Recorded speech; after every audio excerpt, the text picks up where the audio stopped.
سیاسی جماعتیں ہوں یا عسکری طاقتیں، حکومتیں ہوں یا اپوزیشن کی قیادتیں، سب نے کشمیر ایشو کو استعمال کیا اور اپنا اپنا مفاد پورا کیا۔ کشمیری رہنما بڑے عرصے سے یہ تاثر دے رہے تھے کہ جنہوں نے بندوقیں اٹھوائی ہیں یہ دکھائیں گے سجی اور ماریں گے کھبی، اور یہی ہوا۔ خیر سگالی کے طور پر ابھی نندن کو محبتوں کے بندر کے ساتھ واپس سمندن کے حوالے کر دیا گیا۔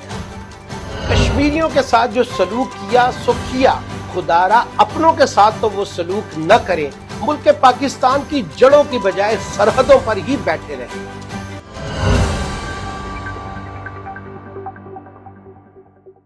بسم اللہ الرحمن الرحیم، اللہ کے نام سے شروع کرتا ہوں جو رب العالمین ہے، بے بہا درود و سلام اس ہستی پر جو رحمت للعالمین اور خاتم النبیین صلی اللہ علیہ وسلم ہے۔ السلام علیکم، میں ہوں آپ کا میزبان ایم عالم۔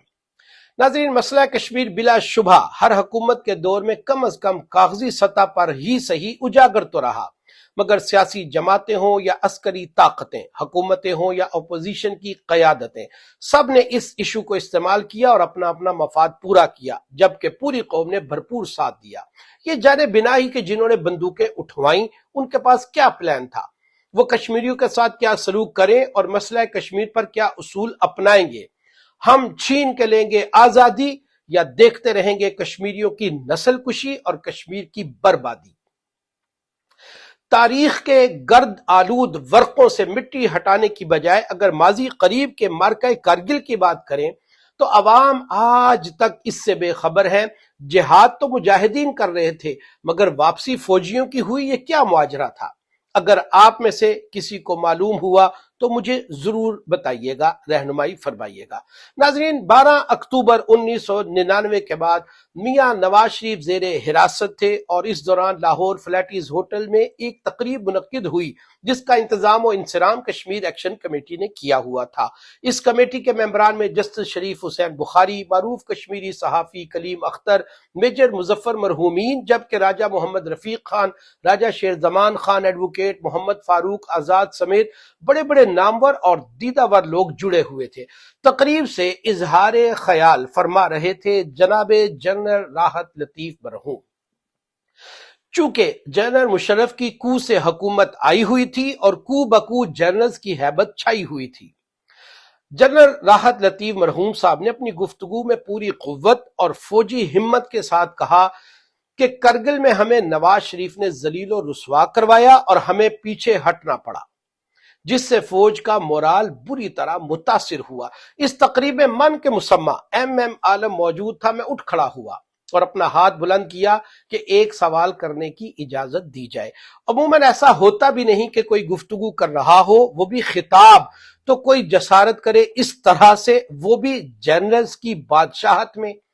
جنرل صاحب نے کہا بیٹا بیٹھ جائیں، اس طرح مناسب نہیں، درمیان میں اٹھ کر ہاتھ کھڑا کرنا، بعد میں سوال کر لیجئے گا۔ مگر میں بھی سرحد پر کھڑے مجاہد کی طرح کھڑا اور ڈٹا ہی رہا اور اپنا صحافتی فریضہ ادا کرنے کو ترجیح دی۔ تھوڑا ماحول بدلا، کچھ نے کہا سن لے سوال، کچھ نے کہا رہنے دے۔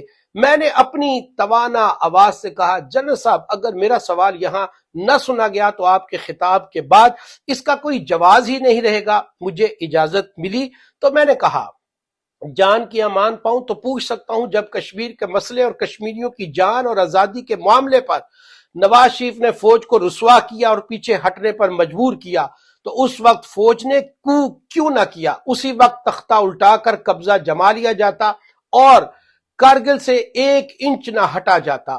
کشمیریوں کی جان کی خاطر تو یہ نہ کیا گیا، مگر جہاز کے اندر چند مسافروں اور ایک جنرل کی جان کی خاطر پورا ملک قبضے میں لے لیا گیا۔ بس اتنی سی بات کرنی تھی، حال تالیوں سے گونج اٹھا اور جنرل صاحب سے پھر بات سنبھالی نہ جا سکی اور نہ ہی کوئی مستند حوالہ دے سکے۔ ناظرین، یہ واقعہ سنانے کا مقصد فقط ایک ہے، وہ یہ ہے کہ کشمیری رہنماؤں کے ساتھ جب ہماری ملاقات ہوتی، جیسے امان اللہ خان، عبد الحمید دیوانی، جسٹس عبد المجید ملک، کے ایچ خورشید مرحوم اور مقبوضہ کشمیر سے آئے ہوئے عبد الغنی لون جیسے قداور لوگوں کی باتوں سے جو پوشیدہ تاثر ملتا وہ یہی تھا کہ ہمیں دکھائی تو سجی ہے